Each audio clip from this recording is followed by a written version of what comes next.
Radio Rwanda hafi yawe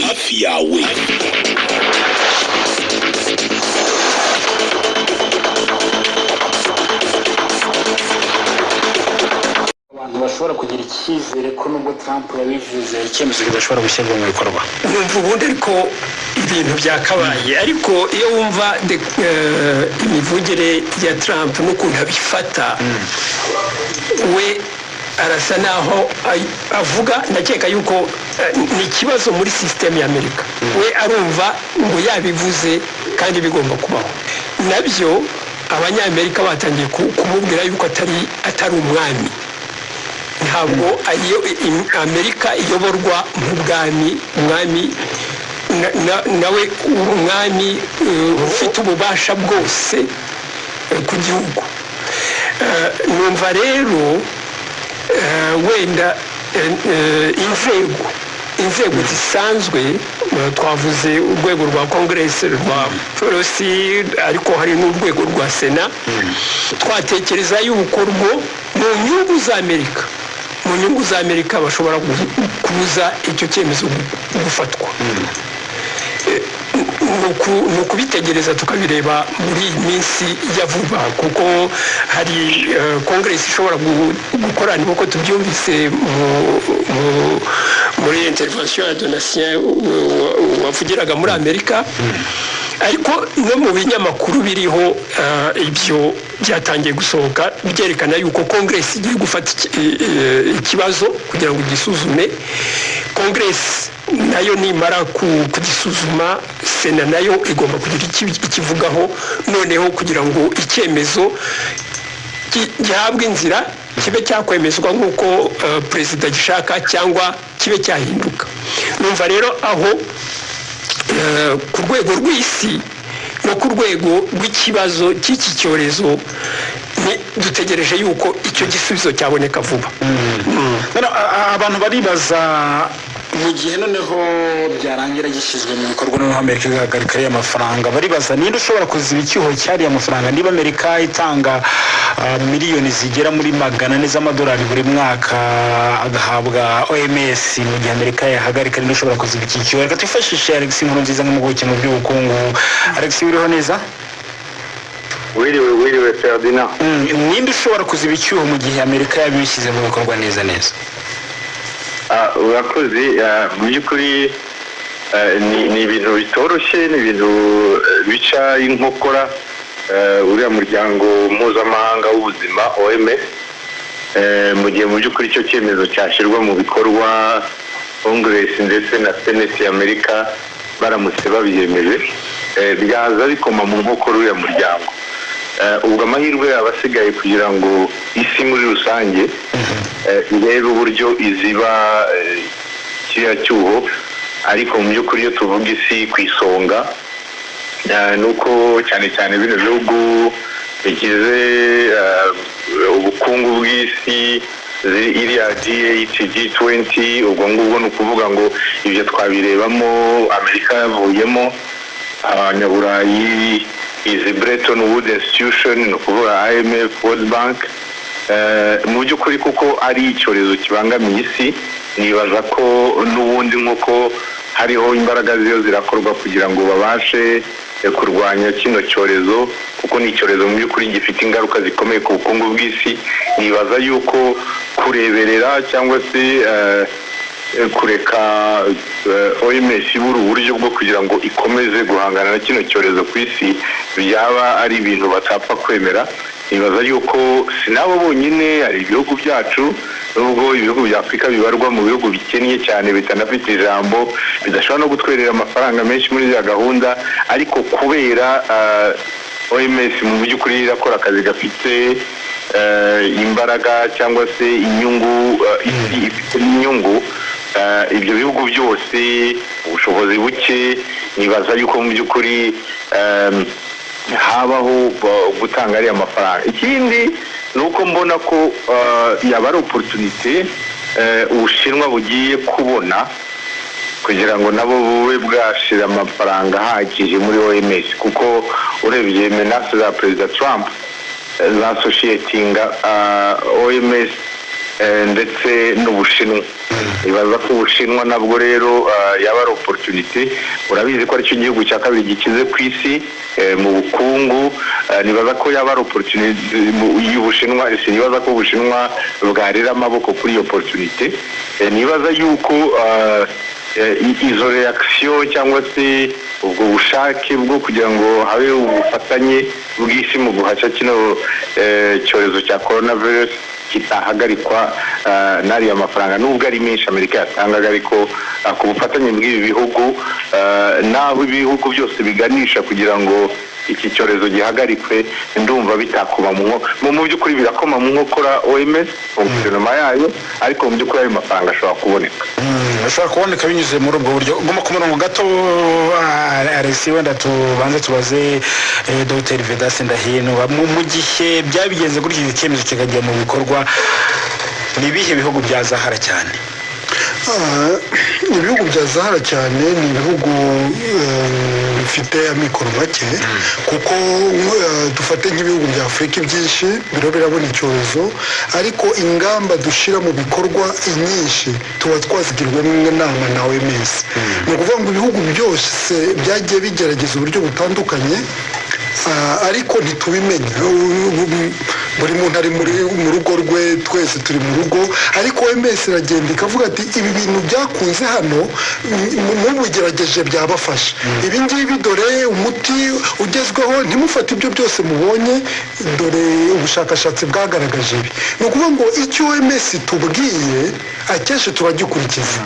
Nayo rero ifite inshingano zo kugenda ngo dushakire ibintu bifite ubuhamya gihamya ko bikora, kugira ngo bibe ari byo dushyira mu bikorwa. Rero nkumva ko OMS yazahara mu bikorwa byayo ikagenda gahoro, ariko ntabwo yareka burundu. Ikindi numva wenda n'ubwo Ubushinwa bwashyiramo amafaranga nayo ni ngombwa, kuko muri aho tugeze ubu buri gihugu cyagombye kwitanga uko kibishoboye. Iyo nkunga rero ya Amerika ku bwanjye numva tutayireka, ku bwanjye numva hagombye kubaho ko habaho kwisubiraho ikaza, ariko n'Ubushinwa bugafasha uko bushoboye bukongeraho inkunga uko byashobora, nk'uko n'ibindi bihugu bibigenza, kuko ntibitagenda ko uzazahara ikiremwamuntu, niko nabyita, tuvuye mu bihugu n'umuntu niwe uzagira ikibazo. Alexis, wenda dusoza, kuba ibihugu biri mu itsinda rya G20 byafashe umwanzuro ko bihagaritse kwishyuza amadeni bifitiwe n'ibihugu bikennye, birumvikanamo n'ibya Afurika, usanga hari icyo byafasha mu gihe hari n'urugamba cyangwa se n'intambara hagati ya Amerika na OMS?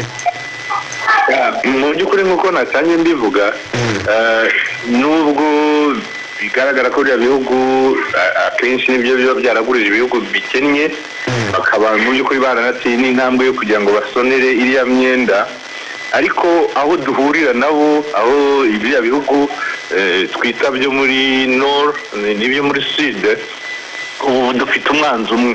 Ni ukuvuga ngo dufite inyungu zimwe. Inyungu dufite ni uguhashya icyorezo cya coronavirus. Ni ukuvuga ngo imbaraga zose zasabwa, kuko ntibashobora guterera iyo, niba bisabwa yuko OMS ikomeza gukora neza kugira ngo kino cyorezo gihashywe, aho niho duhurira nabo. Nibaza yuko mu by'ukuri izo effort za mbere ziba zarakozwe zitabuza yuko n'izindi za kabiri ziyongeraho, arizo zo kongera amafaranga muri fonctionnement ya OMS, ariko icyorezo kikavaho cyangwa se kigatsindwa burundu.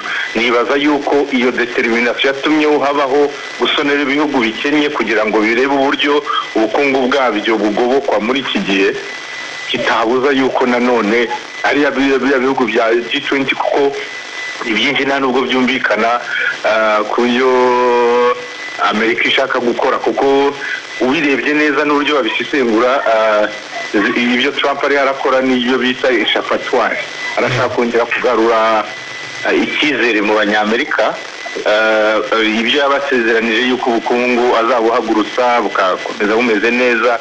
Muribuka mu minsi ya mbere avuga yuko biri ari ibicurane by'Abashinwa, ko ari virusi y'abashinwa mu by'ukuri yakomeza agashimangira yuko ubukungu bwa Amerika ntacyo buzigera buba.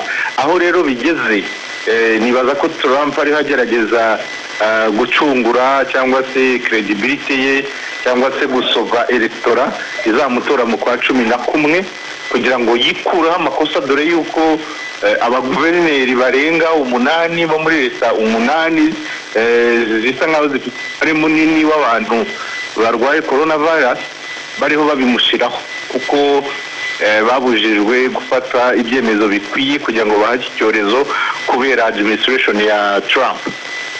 Rero nibaza yuko Trump ari yashaka échappatoire kugira ngo yikureho ikibazo igiye kugaragarira ko abanyamerika yuko kuba yarananiwe ingamba zihagarika coronavirus ku bukungu buriho bujya hasi, kuba abanyamerika menshi bariyo batakaza imirimo nta mafaranga yinjira mu kigega cya leta, abyikureho abishire ku bandi, bityo noneho abone uburyo akomeza kwiyamamaza. Ese urakoze cyane. Urakoze. Ari gusimu nziza ni muguke mu by'ubukungu. Ambasaderi Joseph Nsengimana, ibingibi birahikuzo Perezida Trump mu matora ateganyijwe mu kwezi kwa 11 cyangwa se n'ubundi bishobora no kurangira abanyamerika bamuteye umugongo bitewe n'uburyo ubukana bw'icyorezo cya coronavirus buhagaze? Koko abanyamerika baravuga ko Amerika yatinze no gufata ingamba zo kwirinda. Byo kururebye ni nabwo bwo bafite iyi myitwarire ye irerekana yuko abona ko uko ubuyobozi bwe bwahanganye n'iki kibazo bishobora gutuma abaturage atakaza icyizere cy'abaturage. Numva rero ikigaragara ni uko ashaka kubigereka ku bandi, akerekana yuko ibyabaye aba bantu barimo bapfa benshi cyane, we yaravugaga ngo indwara ntabwo ikomeye. Arashaka kwerekana yuko ntabwo ari we, ahubwo ni umuryango wari ushinzwe kumuha ibyerekezo utarigeze ubikora. Numva rero we ararwana no kugarura icyizere cy'abaturage ku matora ari imbere, cyane cyane yari yumvaga agomba gutsinda nanone. Ni ikibazo gikomeye afite, ariko nta nubwo ibintu twabireba mu rwego rwa Amerika imbere gusa, ni ngombwa no kubireba ku rwego mpuzamahanga, kuko iyo witegereje neza ukuntu ibihugu ari mu Burayi, ari muri Aziya, ibihugu byinshi, abayobozi b'ibyo bihugu basuzumye icyemezo cya Trump, berekana neza yuko niyo cyaba gishingiye ku kuri ntabwo ari igihe cyo kugifata. Bakeya barerekana yuko ntabwo bishingiye ku kuri, ariko n'abemera yuko wenda haba hari mu kuri baravuga bati ibyo ari byo byose ntabwo cyari igihe cyo kugifata. Numva rero nanone muzi agitangira kujya ku butegetsi no muri Nations Unies, OMS ni umuryango wa Nations Unies, naho yaragiye avuga yuko contribution za Amerika azigabanije ku buryo bugaragara muri Nations Unies.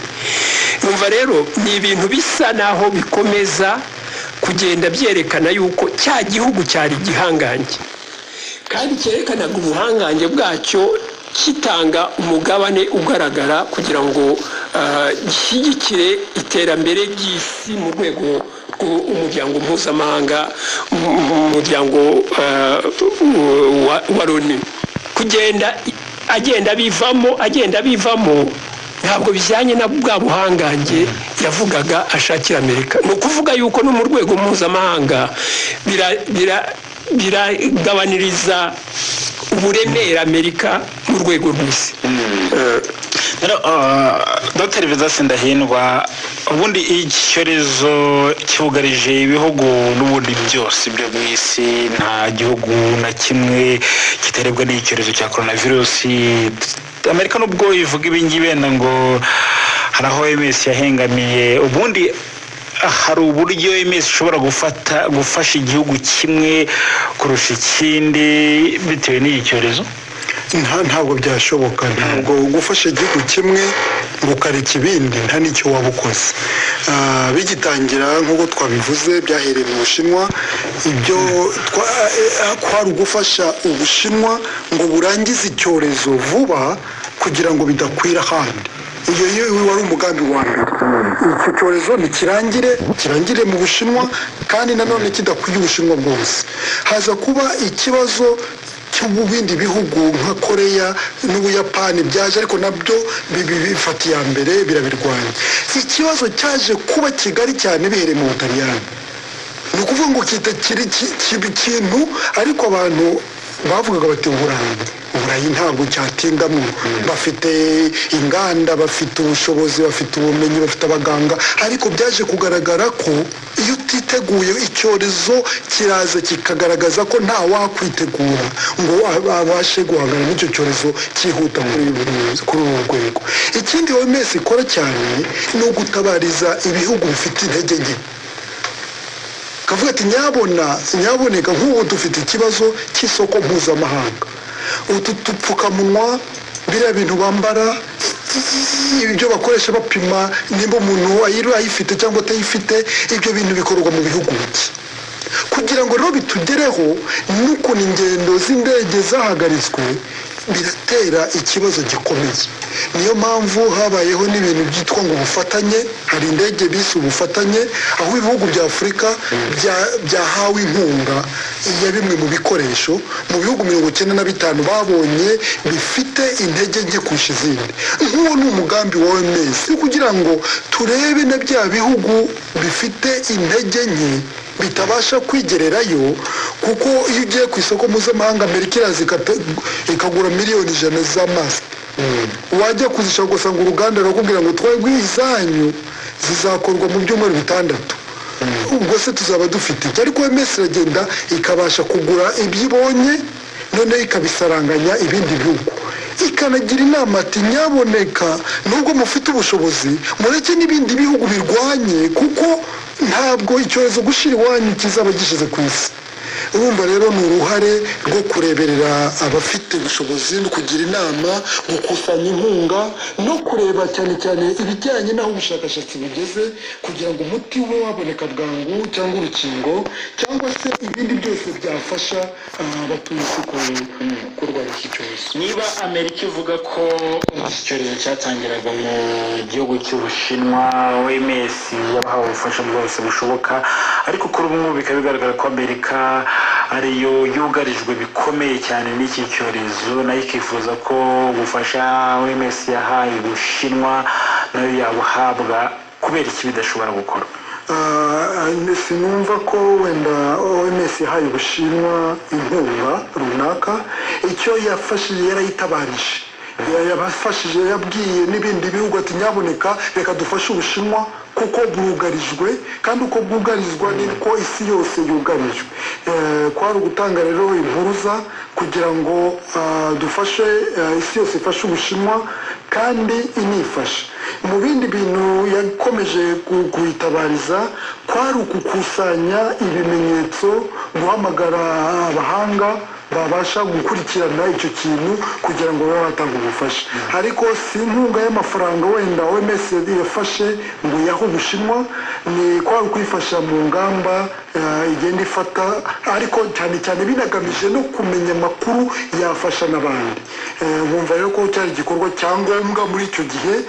Ubushinwa bwagize icyorezo aribwo bwonyine cyane, ni ukuvuga ngo twese twarebaga Ubushinwa, bimwe mu bihugu ntibyakurikira bikumva ko byo bitazagerwaho, ariko noneho uyu munsi mu isi yose ibihugu hafi 185 byarafashwe. Isi ifite miliyoni zirenga 2 z'abantu banduye abazwi.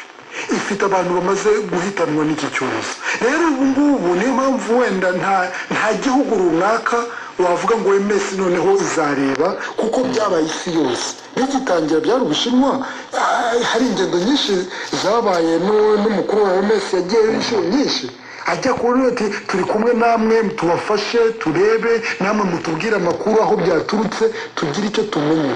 Ngira ngo icyo gihe byari ngombwa ko bikorwa gutyo.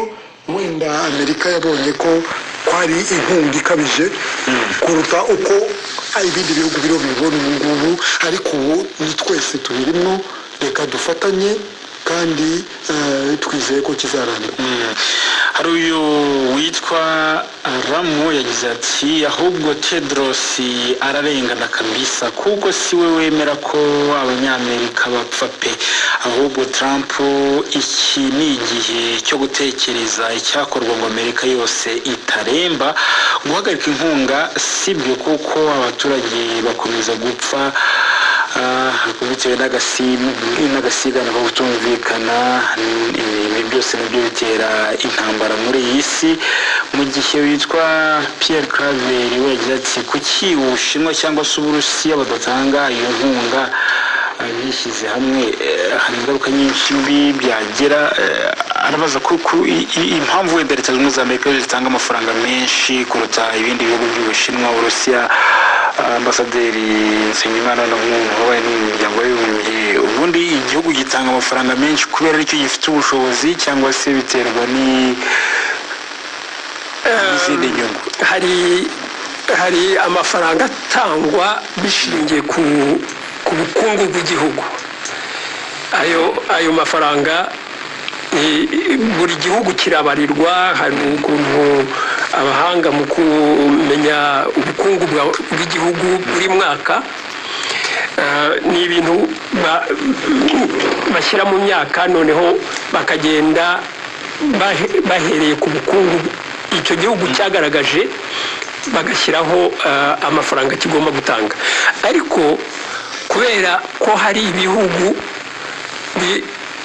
by'ibihangange ndetse cyane cyane biriya bihugu bifite ububasha bwo kudahangarwa, ngo hari amafaranga byiyemeje kujya bitanga kugira ngo Loni ishobore gukora, ishobore kugera ku nshingano zayo. Amerika rero navuga muri izo nzego zombi, kubera ko ekonomi y'Amerika niyo mu gihe kirekire niyo yakomeje gukomera kurusha izindi, itanga iyo migabane contribution ishingiye ku bukungu irayitanga nayo ni nini. Ariko cyane cyane kuri ubudahangarwa no kuba muri ka kanama ishobora guhagarika icyemezo cyose cyafatwa niba itabishatse, nayo igomba gutanga amafaranga ajyanye nabyo. Noneho hari andi mafaranga ibyo bihugu byemerera organisation za Loni nka OMS, ibyo ngibyo izo miliyoni 400. Mu by'ukuri urebye miliyoni 400 ku gihugu nk'Amerika ntabwo ari amafaranga menshi cyane. Kuba Trump avuga ngo arabihagarika, arashaka kwikuraho ikibazo akigereka ku bandi, akanashaka guhana wenda ari umugabane, ari igihugu uwo muyobozi aturukamo. Numva ari ibindi, ntabwo ari uko miliyoni 400 kuri Amerika ari ikibazo cy'amafaranga menshi cyane. Numva rero mu by'ukuri hari ibihugu bitanga amafaranga menshi kandi biyatanga kubera ko biyafite, binayatanga kubera ubuhangange.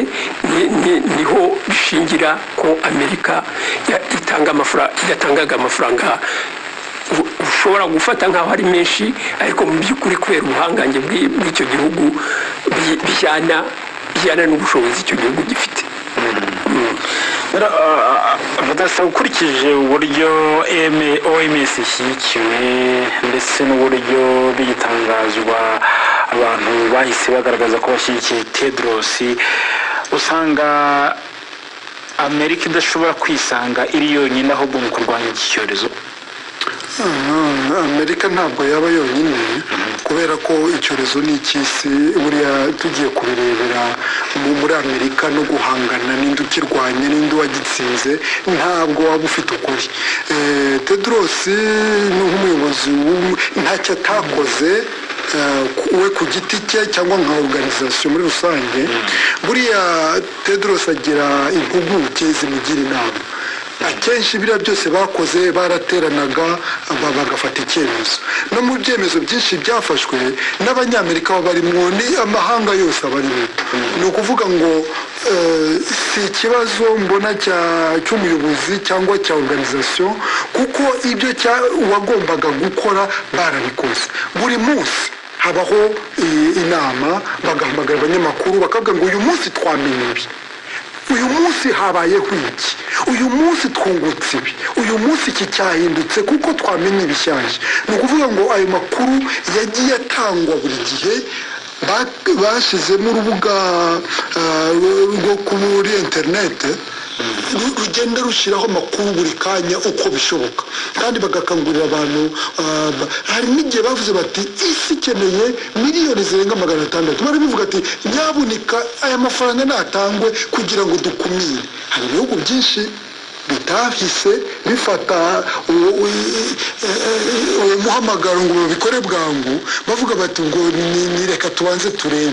Iyo kubanza kureba niyo itugeza ahantu hatari heza. Buriya mu cyorezo wenda ni ngombwa gufata ibyemezo, kuko muribuka Ubushinwa bafashe icyemezo cyo gufunga Wuhan, bati kuva uyu munsi ntawe usohoka ntawe winjira. Abantu bavuga batari ko aba bantu basaze.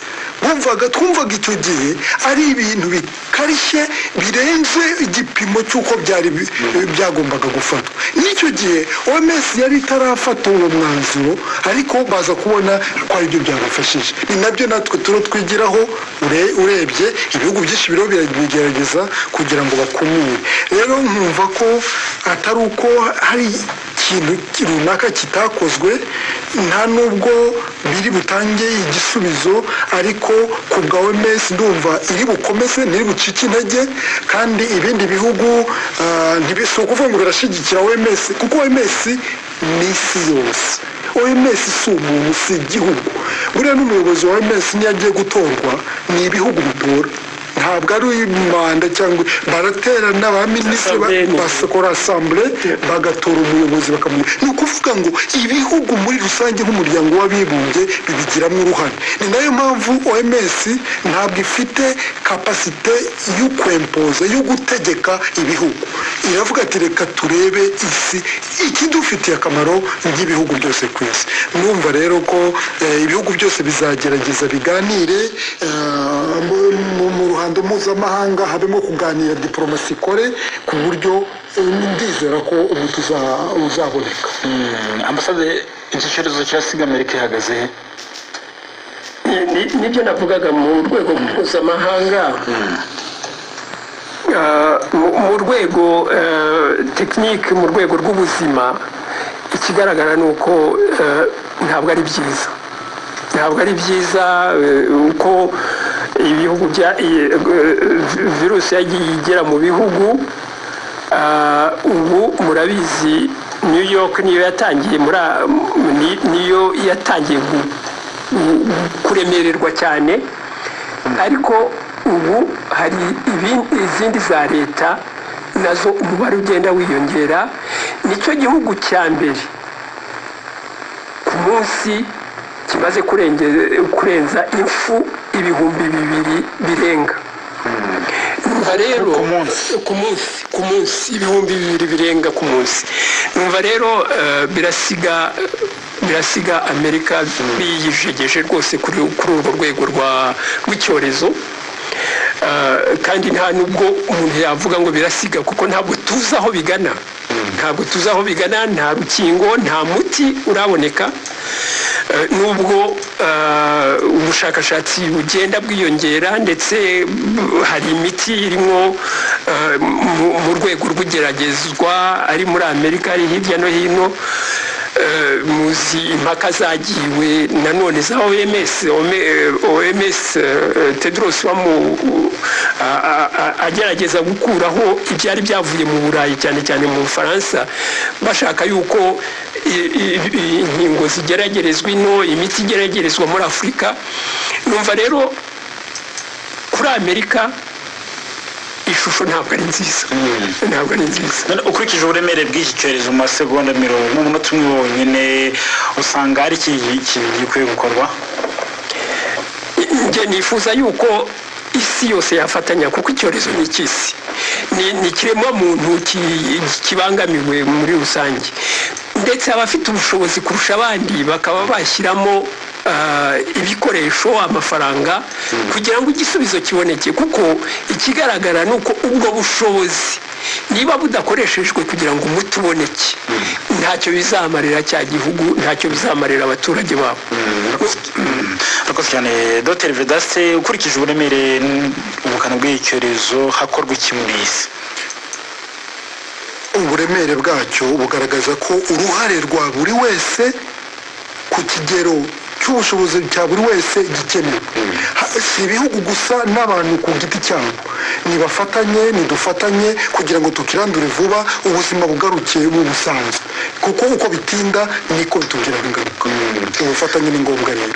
Ishami ry'umuryango w'abibumbye OMS n'ubundi rifite impungenge ko hari ibihugu bimwe na bimwe bishaka koroshya ingamba zo guhangana n'icyorezo cyane cyane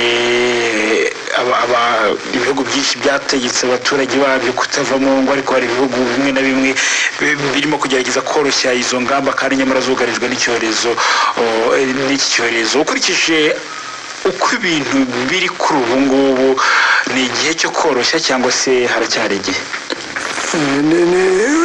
Ni ibintu bigomba gutekerezwaho bikagenda gahoro gahoro.